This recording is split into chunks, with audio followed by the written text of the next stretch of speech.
పిన్నెల్లి రామకృష్ణారెడ్డిని కస్టడీలో big twist చోటు చేసుకుంది. మాచర్ల మాజీ ఎమ్మెల్యే పిన్నెల్లి రామకృష్ణారెడ్డిని కస్టడీకి కోరుతూ కోర్టులో పోలీసులు పిటిషన్ వేశారు.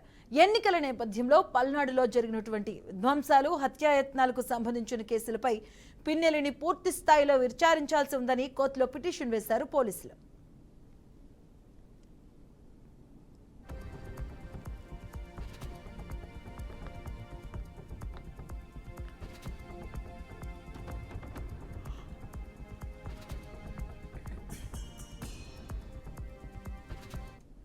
ఇక తమ కస్టడీకి ఇస్తే మరింత లోతుగా దర్యాప్తు చేస్తామని పోలీసులు న్యాయస్థానానికి చెప్పారు.